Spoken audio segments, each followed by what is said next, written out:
Hi hello friends, ಎಲ್ಲರಿಗೂ ನಮಸ್ಕಾರ. ಋತ್ವಿಕ್ ಚಾನಲ್ಗೆ ಸ್ವಾಗತ. ನಾನು ನಿಮ್ಮ ಅಶ್ವಿನಿ ಡಿ.ವಿ. ಇವತ್ತು ನಾನು ಮಖಾನನ ಬಳಸ್ಕೊಂಡು ಮಖಾನ ಚೂಡಾನ ಮಾಡಿ ತೋರಿಸ್ತಾ ಇದ್ದೀನಿ. ಎಲ್ಲೂ ಸ್ಕಿಪ್ ಮಾಡದೆ ವಿಡಿಯೋನ ಪೂರ್ತಿಯಾಗಿ ನೋಡಿ.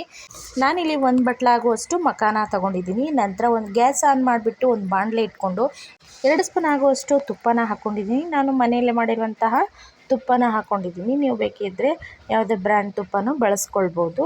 ಈ ತುಪ್ಪ ಸ್ವಲ್ಪ ಬಿಸಿ ಆಗ್ತಿದ್ದಂತೆ ನಾನು ಒಣ ಕೊಬ್ಬರಿನ ಈ ರೀತಿಯಾಗಿ ಚಿಕ್ಕದಾಗಿ ಪೀಸ್ ಮಾಡಿ ಇಟ್ಕೊಂಡಿದ್ದೀನಿ. ಈ ರೀತಿಯಾಗಿ ಪೀಸ್ ಮಾಡಿ ಇಟ್ಕೊಳ್ಬೇಕಾಗುತ್ತೆ. ಇದನ್ನು ಸ್ವಲ್ಪ ಹೊತ್ತು ಫ್ರೈ ಮಾಡಿಕೊಂಡ್ರೆ ತುಪ್ಪದಲ್ಲಿ ಟೇಸ್ಟ್ ಕೂಡ ಚೆನ್ನಾಗಿ ಬರುತ್ತೆ. ಹಾಗಾಗಿ ಇದನ್ನು ಇವಾಗ ಒಂದು 2 ನಿಮಿಷಗಳ ಕಾಲ ಚೆನ್ನಾಗಿ ಫ್ರೈ ಮಾಡ್ಕೊಳ್ಬೇಕಾಗುತ್ತೆ. ಒಣ ಕೊಬ್ಬರಿನ ಜಾಸ್ತಿ ಏನು ಫ್ರೈ ಮಾಡೋಕ್ಕೆ ಬೇಕಾಗಿಲ್ಲ, ಯಾಕಂದರೆ ಇದು ಬೇಗ ಸೀದ್ಬಿಡುತ್ತೆ. ನಾನು ಇದು ಸ್ವಲ್ಪ ತುಂಬಾ ಕೆಂಪಗಾಗಿಬಿಡ್ತು ತುಪ್ಪದಲ್ಲಿ ಫ್ರೈ ಮಾಡಿರೋದ್ರಿಂದ.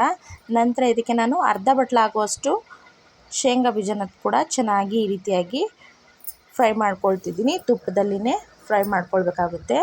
ಇದನ್ನು ನೀವು ಮಾಡ್ಕೊಂಡು ತಿಂತಾ ಇದ್ದರೆ ತುಂಬಾ ಟೇಸ್ಟಿ ಇರುತ್ತೆ. ಹಾಗೆ ಮಕ್ಕಳಿಗೂ ಕೂಡ ಈವ್ನಿಂಗ್ ಸ್ನ್ಯಾಕ್ಸ್ಗೆ ಕೊಡ್ಬೋದು. ಒಂದು ಹೆಲ್ದಿ ಸ್ನ್ಯಾಕ್ಸ್ ರೆಸಿಪಿ ಅಂತಲೇ ಹೇಳ್ಬೋದು. ನಾವು ಒಣ ಕೊಬ್ಬರಿ ಮತ್ತು ಶೇಂಗಾ ಬೀಜ ಮತ್ತು ಮಖಾನನ ಹುರಿದು ಇದನ್ನು ನಾವು ಮಿಕ್ಸ್ ಮಾಡಿ ಮಸಾಲೆ ಎಲ್ಲ ಹಾಕಿಕೊಟ್ರೆ ಮಕ್ಕಳು ಕೂಡ ತುಂಬಾ ಇಷ್ಟಪಡ್ತಾರೆ. ಇವಾಗ ಶೇಂಗಾ ಬೀಜ ಕೂಡ ಚೆನ್ನಾಗಿ ಫ್ರೈ ಮಾಡಿಕೊಂಡು ನಾನು ಒಂದು ತಟ್ಟೆಗೆ ಎತ್ತಿಟ್ಕೊಳ್ತಾ ಇದ್ದೀನಿ. ನಂತರ ಅದೇ ತುಪ್ಪದಲ್ಲಿ ನಾನು ಇವಾಗ ಮಖಾನ ಕೂಡ ಚೆನ್ನಾಗಿ ಫ್ರೈ ಮಾಡ್ಕೊಳ್ಬೇಕಾಗುತ್ತೆ. ನಾವು ಮಖಾನನ ಹಸಿಯಾಗಿ ಯೂಸ್ ಮಾಡಬಾರ್ದು.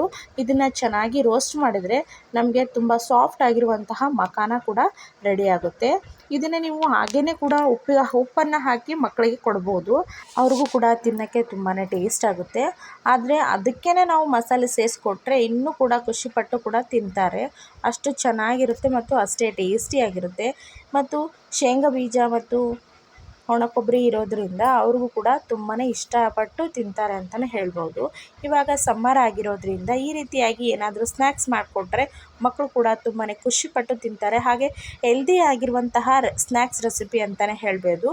ಇವಾಗ ನಾನು ಆವಾಗಲೇ ಫ್ರೈ ಮಾಡಿರುವಂತಹ ಒಣ ಕೊಬ್ಬರಿ ಪೀಸು ಮತ್ತು ಶೇಂಗಾ ಬೀಜನೂ ಕೂಡ ಹಾಕ್ಕೊಂಡು ರುಚಿಗೆ ತಕ್ಕಷ್ಟು ಉಪ್ಪನ್ನು ಹಾಕ್ಕೊಳ್ತಿದ್ದೀನಿ. ನಂತರ ಒಂದು ಅರ್ಧ ಸ್ಪೂನ್ ಆಗುವಷ್ಟು ಕಾಳು ಮೆಣಸಿನ ಪುಡಿ ಹಾಕ್ಕೊಳ್ತಾ ಇದ್ದೀನಿ. ಇದನ್ನು ಕೂಡ ಚೆನ್ನಾಗಿ ಒಂದು 2 ನಿಮಿಷಗಳ ಕಾಲ ಈ ರೀತಿಯಾಗಿ ಫ್ರೈ ಮಾಡ್ಕೊಳ್ಬೇಕಾಗುತ್ತೆ. ಇವಾಗ ನಮಗೆ ಮಖಾನ ಚೂಡಾ ರೆಸಿಪಿ ರೆಡಿಯಾಗಿದೆ. ಟೇಸ್ಟ್ ಅಂತೂ ತುಂಬಾ ರುಚಿಯಾಗಿದೆ. ನೀವು ಕೂಡ ಮನೇಲಿ ಟ್ರೈ ಮಾಡಿ, ತುಂಬಾ ಇಷ್ಟಪಟ್ಟು ಕೂಡ ತಿಂತಾರೆ. ನೀವೇನಾದರೂ ಸಮ್ಮರ್ ಕ್ಯಾಂಪ್ಗೆ ಹಾಕಿದರೆ ಈ ರೀತಿಯಾಗಿ ಸ್ನ್ಯಾಕ್ಸ್ ಮಾಡಿಕೊಡಿ, ತುಂಬಾ ರುಚಿಯಾಗಿರುತ್ತೆ ಮತ್ತು ಅಷ್ಟೇ ಹೆಲ್ದಿ ಕೂಡ ಹೌದು. ಮಖಾನನ ಶುಗರ್ ಇರೋರು ಮತ್ತು ಎಲ್ಲರೂ ಕೂಡ ತಿನ್ಬೋದು. ತುಂಬಾ ರುಚಿಯಾಗಿರುತ್ತೆ ಮತ್ತು ಆರೋಗ್ಯಕ್ಕೂ ಕೂಡ ತುಂಬಾ ಒಳ್ಳೆಯದು ಅಂತ ಹೇಳ್ತಾ, ಜೀವನ ಅನ್ನೋದು ಸೋಲು ಗೆಲುವಿನ ಆಟ.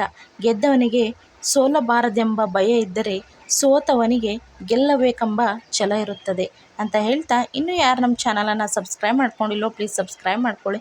ಪಕ್ಕದಲ್ಲಿರುವಂಥ ಬೆಲ್ ಐಕನ್ಗೆ ಕ್ಲಿಕ್ ಮಾಡಿ, ಲೈಕ್ ಮಾಡಿ, ಶೇರ್ ಮಾಡಿ, ಕಮೆಂಟ್ ಮಾಡಿ, ಹೀಗೆ ಸಪೋರ್ಟ್ ಮಾಡ್ತಾಯಿರಿ ಅಂತ ಹೇಳ್ತಾ, ಈ ಸ್ನ್ಯಾಕ್ಸ್ ರೆಸಿಪಿ ನಿಮಗೆ ಇಷ್ಟವಾಗಿದೆ ಅಂತ ತಿಳ್ಕೊತೀನಿ. ಪ್ಲೀಸ್ ಇಷ್ಟ ಆದರೆ ಸಬ್ಸ್ಕ್ರೈಬ್ ಮಾಡ್ಕೊಳ್ಳಿ. ಮತ್ತಷ್ಟು ಹೊಸ ರೆಸಿಪಿ ವಿಡಿಯೋಗಳೊಂದಿಗೆ ಮತ್ತೆ ಸಿಗೋಣ. ಅಲ್ಲಿವರೆಗೂ ಧನ್ಯವಾದಗಳು.